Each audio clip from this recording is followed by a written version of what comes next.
Hello and welcome to another episode of Startup Talkies, जहां पर हम आपके लिए ऐसे यंग फाउंडर्स को लेकर आते हैं जिन्होंने काफ़ी कम समय में अपने आप को और अपने स्टार्टअप को स्केल अप किया है। आज की इस वीडियो में हमारे साथ मिस्टर प्रशांत यादव, को फाउंडर ऑफ विल्टर एआई, मौजूद हैं और आज इनकी स्टोरी जानेंगे, इनके बारे में जानेंगे कि कैसे इन्होंने 2008 में एक वीएफएक्स इंस्टीट्यूट में गए, ये वहाँ से इन्होंने आईआईटी तक का सफ़र तय किया, वहाँ पर मैकेनिकल इंजीनियरिंग की और उसके बाद अब ये अपना एक खुद का स्टार्टअप चला रहे हैं। So Prashant, welcome to Start Talkies. Thank you. कैसे हैं आप?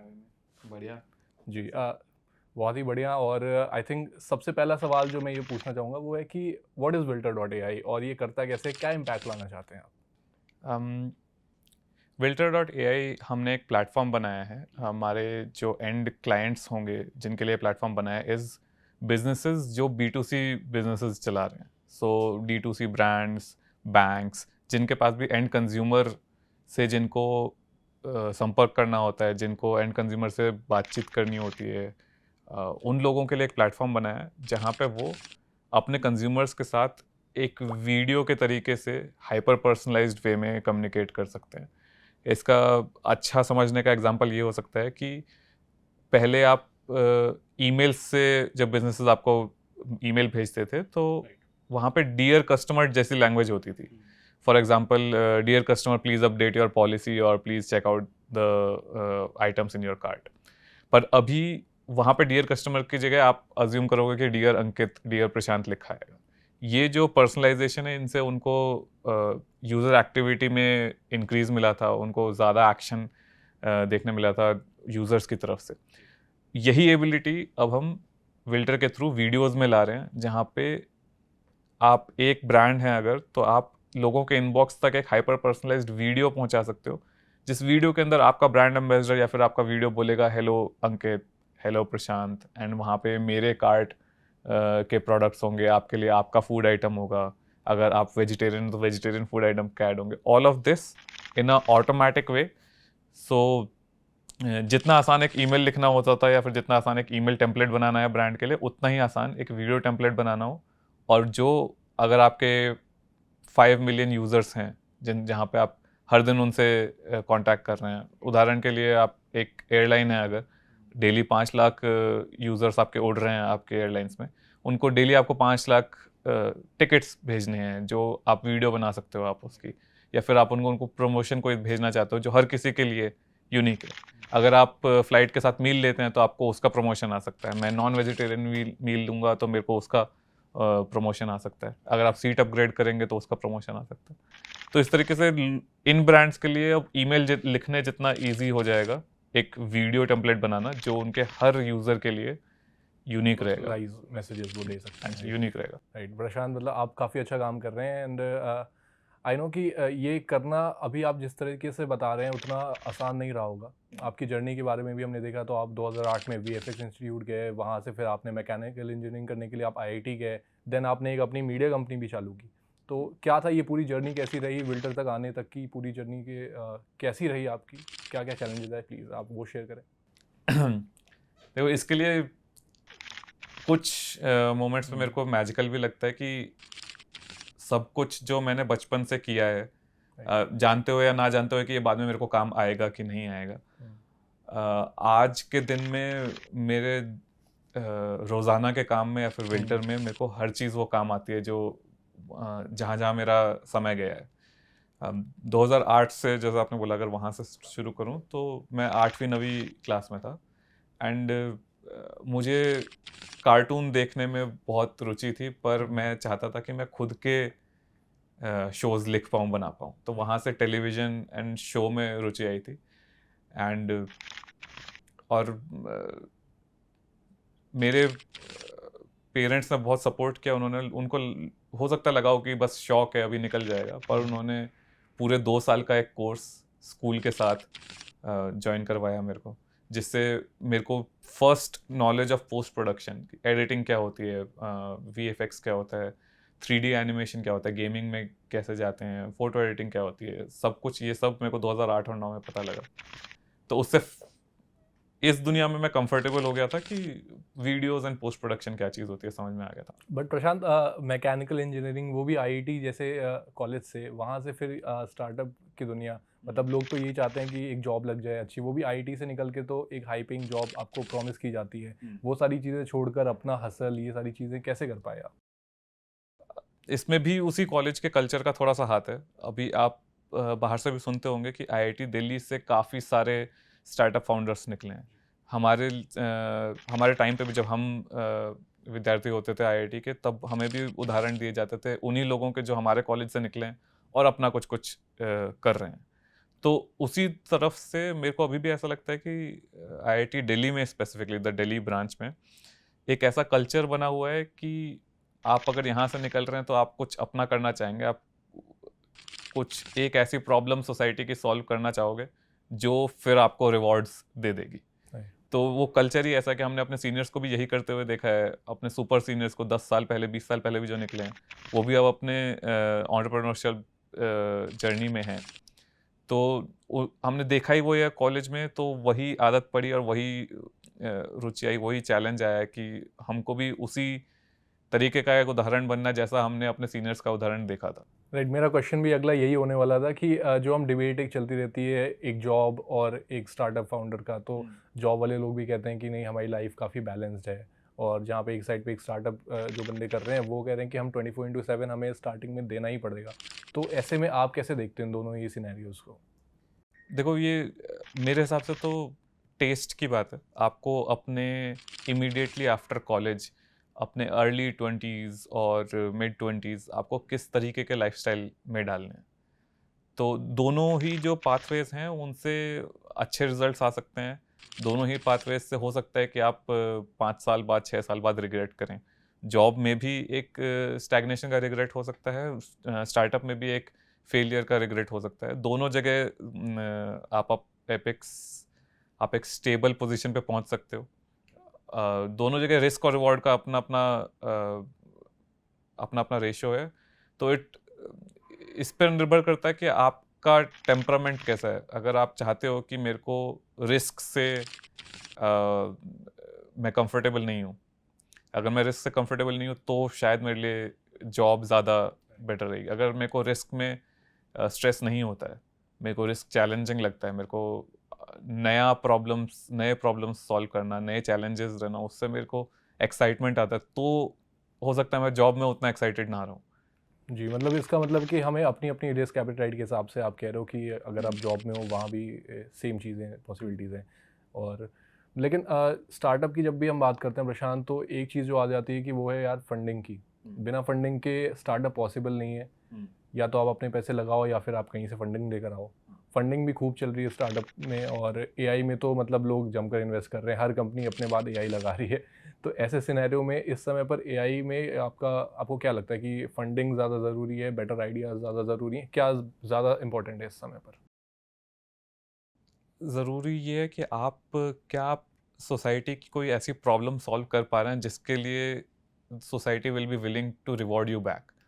क्योंकि अगर हमारा टारगेट केवल फंडिंग रहेगा तो वो थोड़ा एक मायोपिक व्यू है। फंडिंग आ जाएगी, फिर आपकी जर्नी ख़त्म नहीं हो गई है। आपको फिर इन्वेस्टर्स को वो जवाब देना पड़ेगा कि हम क्या वैल्यू मैं एग्जैक्टली सॉरी आपको इंटरप्ट कर रहा हूँ, बट एग्जैक्टली मैं यही पॉइंट चाहता हूँ कि आप समझाएं कि इस फंडिंग आने का मतलब ये नहीं होता है, मतलब जो लोग देख रहे हैं जो स्टार्टअप करना चाहते हैं उन्हें लगता है कि फंडिंग आ गई तो आप सक्सेसफुल हो गए, बट क्या ये स्टेटमेंट है? नहीं, फंडिंग आना सक्सेस होना नहीं है। जैसे मैंने बोला कि क्या आप जो प्रॉब्लम स्टेटमेंट लेके चल रहे हो कि मैं सोसाइटी की ये प्रॉब्लम सॉल्व कर रहा हूँ, ये उनकी कठिनाई हटा रहा हूँ, आप उसमें कितने सक्सेसफुल हैं? क्या लोग आपका सॉल्यूशन ले रहे हैं, एक्सेप्ट कर रहे हैं? क्या प्रॉब्लम लग रही है उनको आपका सॉल्यूशन एक्सेप्ट करने में? बिकॉज अगर आपने एक गैप फिल कर दिया सोसाइटी का, तो रिवॉर्ड सोसाइटी कर देगी आपको। ऐसे ही इकोनॉमी हर जगह चलती है। तो फंडिंग अगर आपको आ भी जाती है, इट डज नॉट मीन कि आपकी जर्नी ख़त्म हो गई है या फिर आप कहीं पे you can in a sense relax. आप उस समय भी जिस वर्क एथिक से आपने स्टार्टअप बिल्ड किया है, फंडिंग के बाद आपको उसी वर्क एथिक से उसको स्केल करना होता है। मतलब अगर आपने कोई प्रॉब्लम है जो दिल्ली के एरिया में सॉल्व कर ली है, आपको फंडिंग मिल जाती है, अब आपको ये पूरे देश में सॉल्व करनी है। वहाँ से आप सीरीज बी, सीरीज सी उठाते हो, फिर आपको पूरी दुनिया में वो सॉल्व करनी है। तो चैलेंजेस तो बढ़ने ही वाले हैं। जैसे दिल्ली में सॉल्व करना आसान था, पूरे देश में सॉल्व करना उतना आसान नहीं होने वाला है। ऐसे पूरी दुनिया में सेम प्रॉब्लम सॉल्व करना उतना आसान नहीं होने वाला है। तो फंडिंग आने के बाद ऐसा है कि आपको एक वैलिडेशन मिल गया है कि मैं सही रास्ते पे हूँ।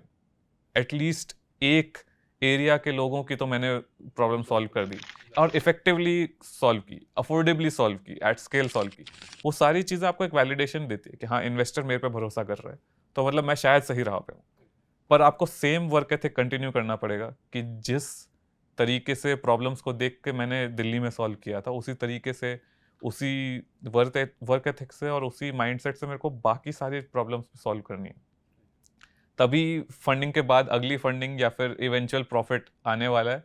अदरवाइज लोग कंपनियां सीरीज ए सीरीज बी के बाद भी बंद हो जाती है। तो प्रशांत, अभी विल्टर के साथ क्या चल रहा है? कुछ फंडिंग्स उठाई हैं आपने? क्या है, कुछ वैल्यूएशंस क्या चल रही हैं? अभी तक तो हम बूटस्ट्रैप्ड हैं। दैट मीन्स कि मेरे साथ मेरे 3 पार्टनर्स और हैं, 3 को फाउंडर्स और हैं।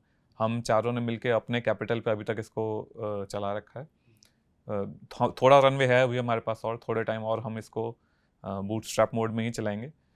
एक वैलिडेशन का हम भी वेट कर रहे हैं कि जब हम इसको पूरे इंडिया में स्केल करने के लिए रेडी होंगे, आई एम सॉरी, जब इसको हम पूरे वर्ल्ड में स्केल करने के लिए रेडी होंगे। अभी हम इंडिया में, मेरे को ऐसा लगता है कि हम बूटस्ट्रैप में इंडिया हैंडल कर सकते हैं। जब हम इसको पूरे वर्ल्ड में स्केल करने के लिए रेडी होंगे, उसके लिए हमको जब कैपिटल चाहिए होगा, तब we are planning to fund raise. नहीं तो हमें अभी ऐसा लगता है कि इंडिया में सॉल्व करने के लिए देयर इज इनफ।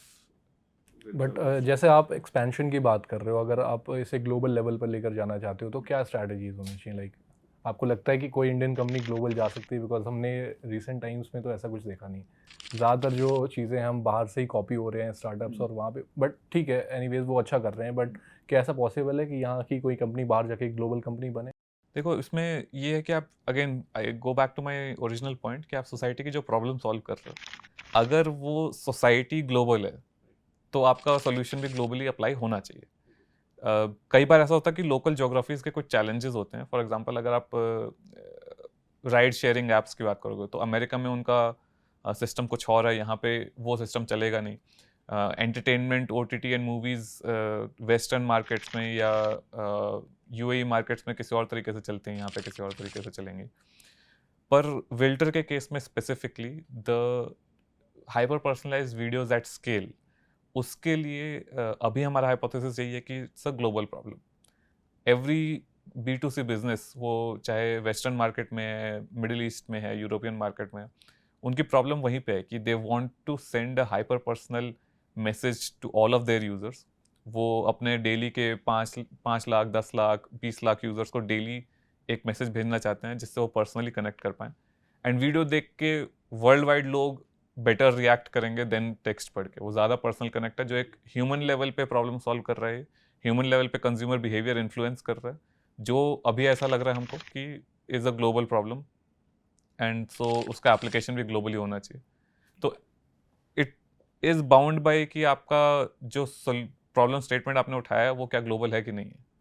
एक और क्वेश्चन प्रशांत, मतलब ये मेरा पर्सनल क्वेश्चन भी था। जब मैंने आपकी प्रोफाइल पढ़ी तो मेरे दिमाग में आया, यार IITs IIMs वो भी आपने बैक इन 2018 17 18 आई थिंक आपने करा। उस टाइम पे तो ये काफ़ी था कि लोग अब्रॉड मूव कर रहे थे। अभी भी ये सारी चीज़ें काफ़ी हो रही हैं। आप क्यों नहीं गए अब्रॉड? मतलब क्या इंडिया, क्या आपको लगता है बिजनेस करने के लिए ये राइट टाइम है इंडिया में? तो Wilter was definitely not my first idea. तो मैंने भी सबसे पहले 2017 में ये नहीं शुरू किया था कि अपना ही कुछ करना है, इतना क्लियर माइंडसेट नहीं था। पर 2016-17 के अराउंड मेरा बहुत मन था कि मैं एंटरटेनमेंट इंडस्ट्री में अटेम्प्ट करूं पहले, देन, क्योंकि वो एक IIT आपको एक जॉब सिक्योरिटी दे देता है कि अगर आप 2017 में ग्रेजुएट करके 2017, 18, 19 में कुछ और ट्राई भी करते हो, तो भी 2019-20 में आप वापस जॉब मार्केट में एंटर कर सकते हो। तो उस रिस्क पे मैंने 2017-18 में एक वीडियो स्टूडियो के थ्रू एंटरटेनमेंट इंडस्ट्री में क्रैक करने का कोशिश किया था। We eventually pivoted to being B2C video service providers, which then later merged into Wilter. पर तो उस टाइम पे वो था कि रिस्क एपेटाइट थी, उस टाइम पे टाइम था, उस टाइम पे I could afford to invest my next 3 to 5 years into something which I don't know, जहाँ पे मेरे को नहीं पता है कि नक्शा क्या है, जाना कहाँ है। पर मैं अटेम्प्ट कर सकता हूँ। तो अगेन वो रिस्क एपेटाइट की ही बात है कि अगर आपको लग रहा है कि मैं ऐसी कोई जगह जा सकता हूँ जहाँ पे बिना नक्शे के भी मैं हाथ पैर मार लूँगा, तो आप उस तरफ जा सकते हो। अगर आपको चाहिए कि मेरे को इमीडिएटली आज ही अच्छा सिक्योर जॉब चाहिए, तो उधर भी आपका सॉल्यूशंस आ सकते हैं जॉब साइड में। राइट।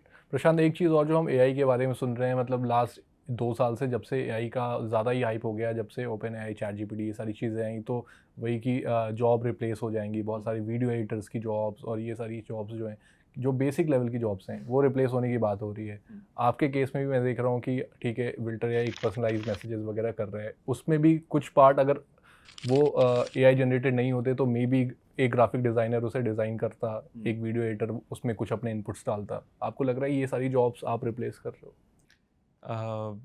ब्लंटली यस, हाँ कर रहे हैं, पर ये हर अच्छे डिसरप्शन का कह लो कि चेंज आता है मार्केट में, कि पुरानी स्किल्स आउटडेटेड हो जाती हैं और नई स्किल्स पे सारी जनता को, स्पेशली यंगस्टर्स को मूव ऑन करना पड़ेगा।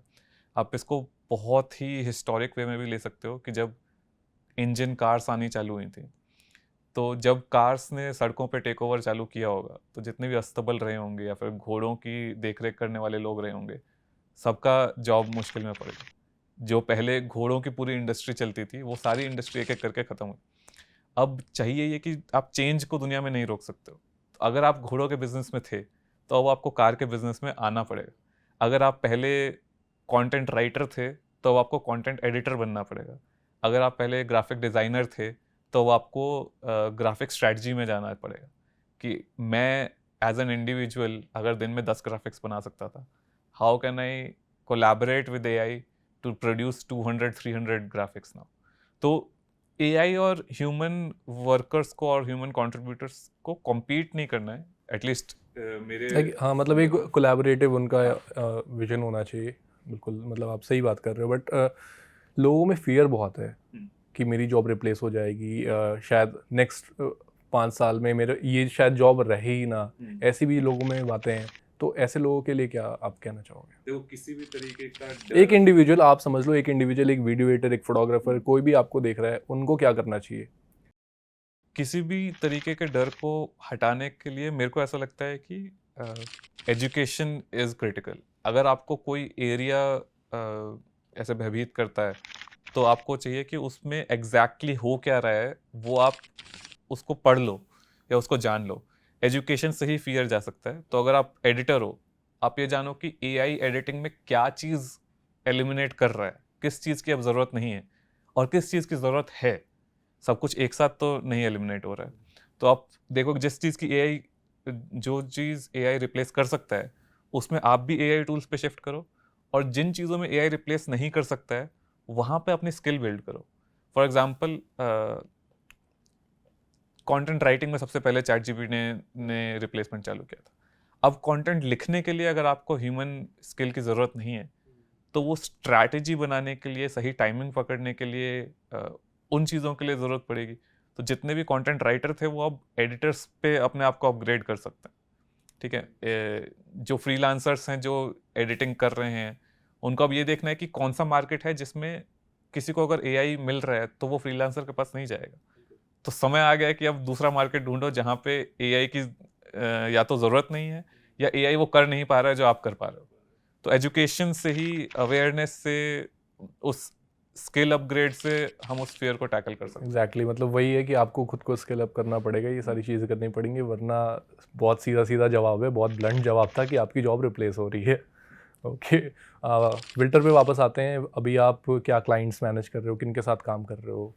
एक फेस्टिवल होता है, moto festival, Motoverse, Royal Enfield organize करवाता है। तो हमने रॉयल एनफील्ड के साथ ये कैंपेन किया था, जहाँ पे जो कोई भी बंदा उनका फेस्टिवल अटेंड कर रहा है, उससे पूछा जाएगा कि आप कौन सा पार्ट अटेंड कर रहे हैं। आप म्यूज़िक अटेंड कर रहे हैं, एडवेंचर अटेंड कर रहे हैं, या फिर प्रोडक्ट अटेंड कर रहे हैं।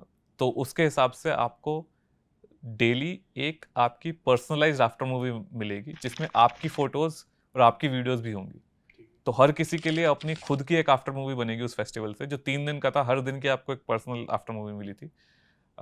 आई थिंक रॉयल एनफील्ड को अबाउट 11x एंगेजमेंट रेट का फ़ायदा हुआ था इस कैंपेन के बाद, ये उन्होंने शायद पब्लिश किया।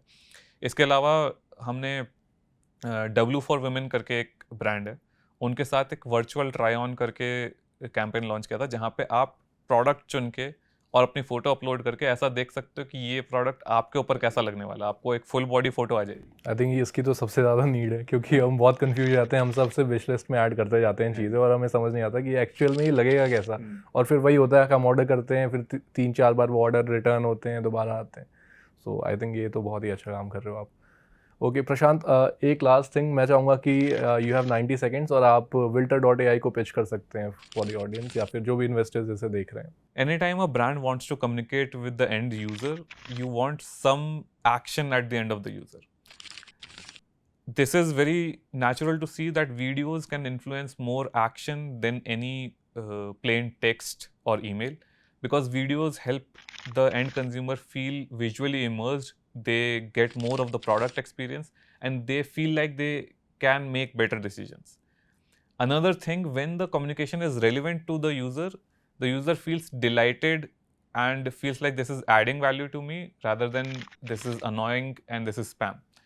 Wilter is helping B2C brands build both that intelligence which makes the communication relevant to the user and also the scalable ability to produce hyper-personalized videos, which mean every person in their inbox will receive a hyper-personalized videos exclusively made for them. We have recently generated about 8 million videos in a span of 24 hours for a brand. So the process is completely scalable.